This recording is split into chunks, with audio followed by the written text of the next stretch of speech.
नमस्कार, मैं हूं सान्यराज पांडे और आप देख रहे हैं बिहार संवाददाता।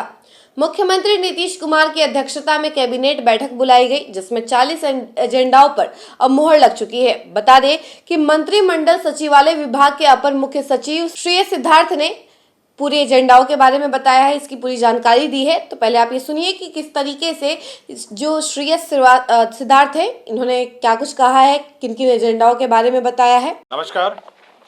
आज मंत्रिपरिषद में 38 एजेंडों पर निर्णय हुआ और साथ ही साथ 2 अन्य बिंदु पर भी विचार हुआ जो मंत्रिपरिषद के सदस्यों ने प्रस्तुत किया। सबसे महत्वपूर्ण जो बिंदु है,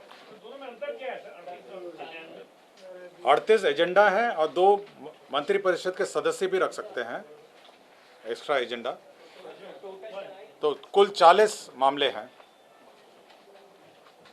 सबसे महत्वपूर्ण मामला जो आज मंत्रिपरिषद के समक्ष विचारार्थ आया वह है कि दो आरक्षण अधिनियम हैं। पहला वाला है बिहार पदों एवं सेवाओं की रिक्तियों एवं आरक्षण अनुसूचित जाति, अनुसूचित जनजाति एवं अन्य पिछड़ा वर्ग अधिनियम 1951 में तथा संशोधित बिहार अधिनियम 17/2002 एवं संशोधित अधिनियम 19/2023। साथ ही साथ जो शैक्षणिक संस्थाओं का भी 2023 में जो आरक्षण अधिनियम है, इन दोनों को भारत के संविधान 9वीं सूची में शामिल करने हेतु राज्य सरकार की अनुशंसा भेजने का निर्णय हुआ है। इसका मतलब ये हुआ कि दोनों जो बिल पास हुए, फिर एक्ट नोटिफाई हुआ, कल ही एक्ट नोटिफाई हुए हैं, इन दोनों एक्ट को भारतीय संविधान के 9वीं सूची 9th शेड्यूल में इसको शामिल करने के लिए राज्य सरकार ने यह निर्णय लिया कि भारत सरकार को इसको भेजा जाए। 9th शेड्यूल का मतलब यह है कि वह उस 9th शेड्यूल में वैसे अधिनियम हैं, एक्ट हैं, जिस पर न्यायालय का हस्तक्षेप नहीं होता है। उदाहरण स्वरूप जो आरक्षण का अधिनियम है, जो तमिलनाडु सरकार का अपना अधिनियम है, वह 50% से ऊपर का आरक्षण है, जो 9th शेड्यूल में वह अंकित है 1994 में। तो बिहार सरकार का भी 50% से ऊपर आरक्षण है। आपको जानकारी होगा 65% आरक्षण जातीय आधार पर है और 10% जो इनकम आधार पर 10% का आरक्षण है सामान्य श्रेणियों के लिए। कुल 75% आरक्षण है। तो इन दोनों अधिनियमों को संविधान के 9th शेड्यूल में रखने, 9वीं सूची अधिसूची में शामिल करने के लिए राज्य सरकार ने भारत सरकार को भेजने की अनुशंसा की है। तो ये निर्णय महत्वपूर्ण निर्णय है कैबिनेट का, ताकि इस पर न्यायालय का हस्तक्षेप, जो 9th शेड्यूल है उसमें न्यायालय में विचाराधीन ये मामले नहीं होते हैं।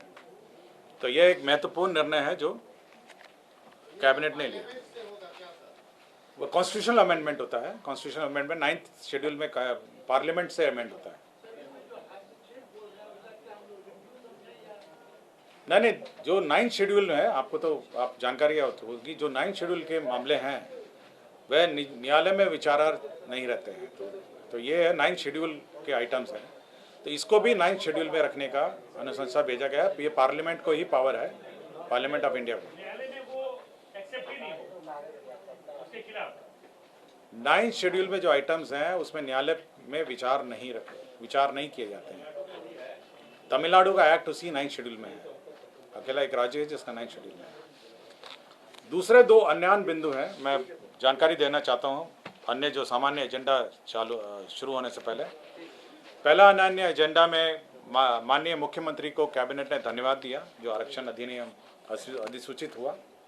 दोनों अधिनियम जो अधिसूचित हुए हैं उसके लिए मंत्रिपरिषद ने उनको धन्यवाद दिया। ये पहला अन्य बिंदु था।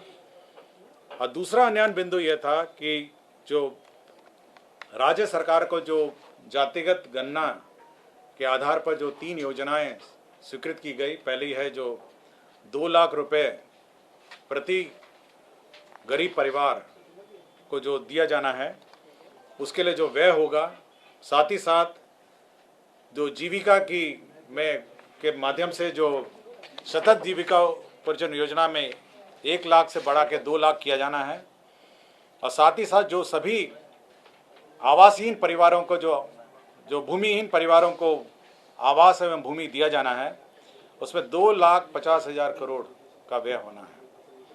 इतनी बड़ी राशि के लिए यह आवश्यक है कि राज्य को विशेष राज्य का दर्जा मिले ताकि जल्दी हो सके। मंत्रिपरिषद में यह भी विचार आया कि इस पर काफ़ी दिन से, जब से 2010 से इस पर बार बार केंद्र सरकार को अनुरोध किया जा रहा है और अंतिम बार 2017